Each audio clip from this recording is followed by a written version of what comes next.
everybody, Wolfang here. Today's Tuesday, October the 14th. How we all doing? Thumbs up? Cool. Yeah, good day here. Another beautiful day in Cincinnati. Except for the crime rate. They said it's up 600%. They said that on the radio, on the news talk show I listened to in the morning. Well, all day, actually. But yeah, we need new council people and a new mayor. And I noticed and their election voting thing, we'll find out if we get a new mayor in like 3 weeks or probably a little over a month. But all the ones that you can vote for, they're all Democrats. That's all I'm going to say for now. But seriously, I mean, look at all the cities that are shitholes, and who's in charge? It's Democrats. So anyway, but today is a haunted Tuesday, not a Taco Tuesday.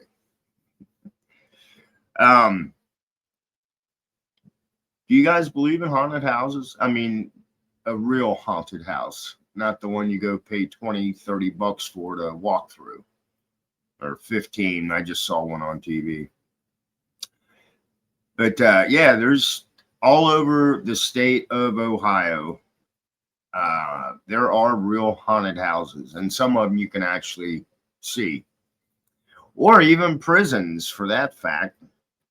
So I'm going to share the Ohio State Reformatory story. It's supposed to be really haunted. So let me share that. Let me share this. All right. The Ohio State Reformatory, Mansfield, Ohio's dark legacy. The Ohio State Reformatory in Mansfield, Ohio, hides a sinister history behind its stately limestone facade.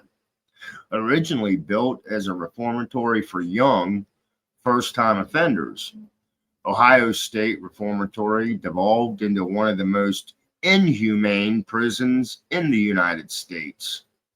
Hardened criminals were subject to severe punishment and torture. Inmates would kill each other, and several took their own lives in an attempt to escape the horrendous conditions. Sounds like we need that kind of fucking prison back. Although the reformatory let out its last prisoner in 1990. Wow, okay. Many trapped souls remain in prison within the walls of Ohio State Reformatory.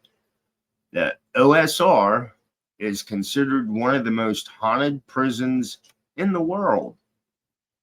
And I guess you can actually join up and do investigations with them. That'd be kind of cool. What makes the Ohio State Reformatory haunted? The ghost at Ohio State Reformatory can largely be summed up in one word: angry. The deplorable living conditions, murders, suicides, and accidental deaths at Ohio State Reformatory contributed to many of the hauntings that took place there. During the time of the reformatory was in operation, a teen boy was beaten to death. A warden's wife accidentally shot herself, and inmates went insane in solitary confinement. This endless list of tragedies had made the reformatory ripe for ghostly activity. What makes the story of Ohio State Reformatory especially sad is that it was designed to help people. However, decades of suffering wiped away the memory of the prison's original mission, and the hauntings remain a stark reminder of its checkered past. Wow. So, and it goes on. The history of the Ohio State Reformatory. Ground broke on Ohio State Reformatory in 1886, and construction would continue for a decade. The first group of 150 inmates entered what is now the West Wing of the Reformatory in 1896. After that, construction of the East Wing and various outbuildings continued until 1919. By the time OSR was completed, it cost an astounding $1.3 million to construct. In fact, the lengthy construction time was largely due to OSR repeatedly running out of money and requesting more from the state. Also referred to as the Mansfield Reformatory in Ohio, it was originally known as the Intermediate Reformatory. This meant that first-time male offenders who were too old for juvenile detention were sent to OSR. The primary goal was to provide these young men and boys with three things: religion, education, and the learning of a trade. Prisoners at OSR attended regular services in the massive main chapel that connected the East Wing and West Wing of the Reformatory. Both Protestant and Catholic services were held in this space. In terms of education, inmates were given the opportunity to earn a high school education if they not already. Finally, these men and boys were taught some sort of a trade, whether it be farming, woodworking, or another valuable skill that would help them find steady employment as they were reintegrated into society. The sentencing rules. Prisoners were only given an initial sentence of 18 months, regardless of the crime. After the 18 months were up, it would be determined if the inmate had been reformed or not. If not, another 18 months were added to their sentence. If the reformatory was satisfied with the inmate's progress, they were released. The system provides so effective that former inmates returned to OSR to thank staff and lead facility tours. For a time, Ohio State Reformatory was far from the worst place criminals could end up. Let's see. Come on, let's get into the. Okay, it's just talking about who designed it. Notorious inmates and dark events. Ohio State Reformatory carried out its mission to rehabilitate inmates until a catastrophic event changed everything. In 1930, there was a massive fire at the Ohio State Penitentiary in Columbus. The fire had killed 320 inmates, and hundreds more had been relocated to nearby prisons. Suddenly, the nonviolent offenders at OSR were living side by side with hardened criminals. Dun, dun, dun. This terrifying turn of events led to prisoners at OSR beating and killing each other on a regular basis. Wow. During this time, several notorious criminals passed through the doors of OSR. In 1959, Frank Freshwaters was sent to the prison, sent to the prison for the 1957 murder of another man. Freshwater's behavior was so stellar that he was transferred to work at an honor farm, where he quickly escaped. Freshwater evaded capture until 2015, when he was in his 80s. Wow. In the 20s and 30s, inmates Philip Orlick, Merrill Chandler, Chester Prosky all murdered prison guards. Wow, they all murdered them. Okay, come on, let's get on to the ghost stuff. I know you guys, that's what you want to hear. Let's see. 1948, inmates John West and Robert Daniels kidnapped the superintendent of the prison's honor farm along with his wife and daughter. The two men murdered the entire family in a cornfield and went on to commit several other murders.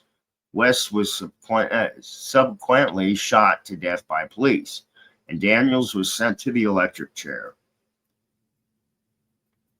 Let's see, 1960, conditions at OSR got worse when the state defunded its reformatory model and turned it into a maximum security prison.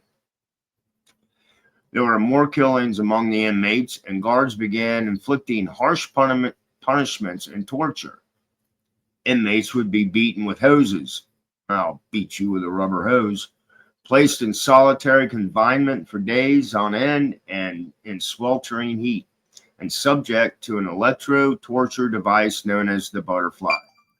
Ooh, I'm not going there. Transitioning to a maximum security prison meant that OSR became increasingly crowded. The small cells intended for one person soon housed 2 or 3 men. Rat infestations became common. Hey, at least they had something to eat. Diseases would break out and quickly spread, filling the prison infirmary.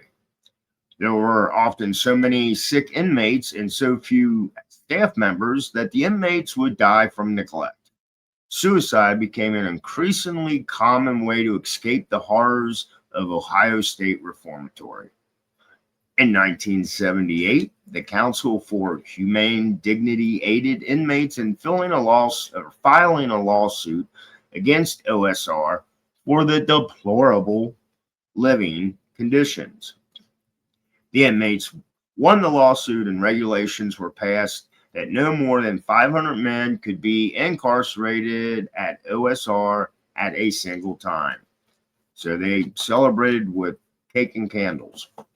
Prior to the lawsuit, there were 2,200 men crammed into this crumbling prison. Wow. A look inside the Ohio State Reformatory is all anyone needs to see to know that it is haunted. Paint peels off the walls, making the entire building look like it's covered in scabs and dead skin. Ooh. The soaring cell blocks are covered in rust, and debris litters the floor. Listening closely, screams, voices, and even snoring can be heard in the abandoned cell blocks. Hauntings at the Ohio State Reformatory date back to when it was still a functioning prison. During this time, multiple inmates reported seeing a woman who would visit cell blocks and tuck in their blankets at night. Of course, no such woman existed, though it may be the spirit of a nurse murdered at the prison years earlier. That could be. OSR has a way of turning non-believers of the paranormal into full-fledged converts. Paranormal investigator Greg Fatigue, had never seen a ghost until he came to the Ohio State Reformatory. So if you're a non-believer, book yourself a tour of this place and it'll change your mind. According to Fevick, he saw a shadow figure walking up a flight of stairs while touring the reformatory. As I'm contemplating what I saw, I heard growling coming from the other room, Tech recalled. I'm like, that wasn't good, but shortly after that, I heard church bells.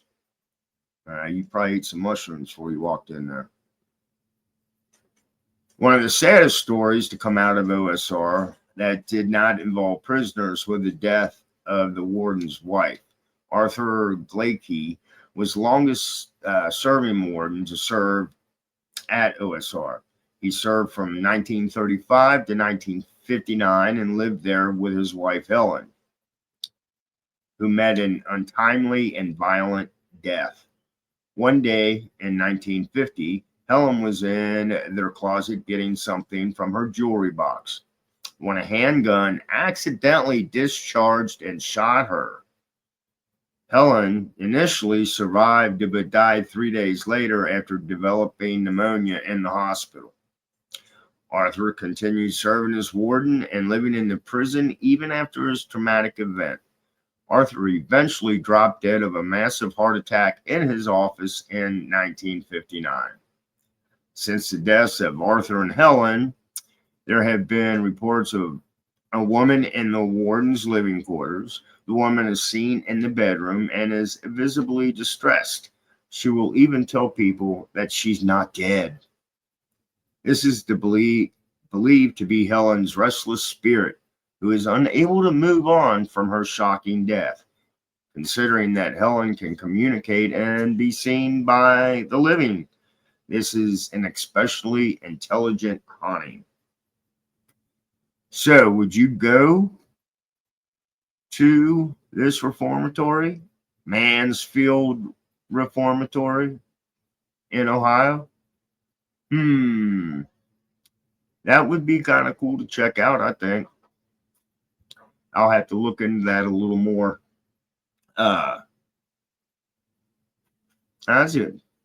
That would be a good drive for us. So, but anyway, so that's the haunted prison here in Ohio. It's up in Columbus. This is Wolfang. I hope you guys enjoyed that. I don't know. It's not scary enough. Anyway, I hope everybody has a great evening. Blessed be. Stay safe. And I'll bullshit with y'all later. Bye.